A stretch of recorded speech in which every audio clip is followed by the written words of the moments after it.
40 years, veteran sketch artist Jane Rosenberg has been bringing life inside courtrooms to TV viewers at home. And now she's sharing what it's like covering some of the most notorious criminals and legendary trials in her new book, Drawn Testimony, My 4 Decades as a Courtroom Sketch Artist. Her subjects include John Gotti, Donald Trump, Jeffrey Epstein, Harvey Weinstein, and Bill Cosby. She joined us on the 6 o'clock news to talk about her experiences, and she says she got into the business after hearing another courtroom artist talk about her career. Drawing portraits, and I got tired of just drawing a head on a paper. And when I saw a whole scene of a courtroom, that was much more interesting to me. Pretty cool. Well, Jane's book is on sale now. We'll file this under What's Old is New Again. One media outlet getting back into the print business, hoping to tap into a new crowd. That's right. Arthur Chen caught up with the head of the satirical news outlet, The Onion, to find out why they're restarting the presses. What's this, you ask? It's a printing press, and it's a fair question since print has largely become a thing of the past. Newspapers have shut down all over the country, but one media organization is now making the printing press sexy again, and it's the home of satire giant, The Onion. We want to make sure you get The Onion back in the way you used to get it on the street, like you used to, 10, 15 years ago, like I grew up with. But you also should get it in your mailbox, too, because you probably moved to the suburbs since you first picked up an Onion.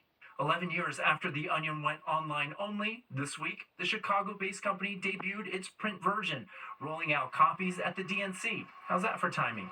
Meanwhile, for those of us not in Chicago, monthly printed versions are available by mail for $60 a year. And here's a pro tip. That $60 price is for a limited time and may go up since they are far exceeding their sales projections for their printed version. So at a time when newspapers are folding, The Onion is making origami. That's cool. I think I would get it if it's like low cost. I would get it just to see what it feels like to get the physical one versus what they have on their website or anything. At the heart of this resurrection of newspaper story is how we consume information. And the people behind The Onion say jokes and satire are better absorbed when we read it in a printed form as opposed to coming across something on social media or the internet. Yeah, Arthur, have you used the internet recently? It's terrible. It's not good. This is a much better way of getting jokes in your hands. So while few are clamoring for the return of their newspaper, it's been a different story at The Onion, which tells us their readers have been begging them to return to newspaper form. And to back it up, their online version will remain free. And that, you could say, is no joke. In Midtown, Arthur Chien, Fox 5 News.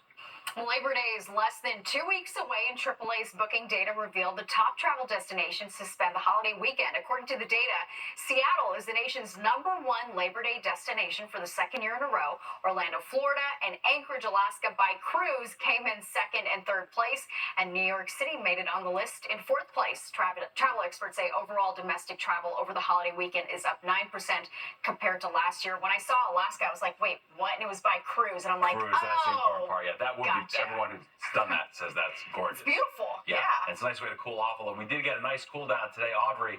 That was sort of a shock to the system going out this morning. Yeah, I was whoa. like, I need a jacket. Right, I had to dig a jacket out, right? It's been a while since we've had to wear an extra layer when we headed out the door because it's been so warm and muggy during our morning hours as of late. All right, today it was pretty cool. We started off with a low of 62 degrees in Central Park. Our afternoon high was 72, so not much of a spread there. We hit that number at about 2 o'clock this afternoon, and that is below our average high, which is 83 degrees. The record high was 97. That was back in the 1950s.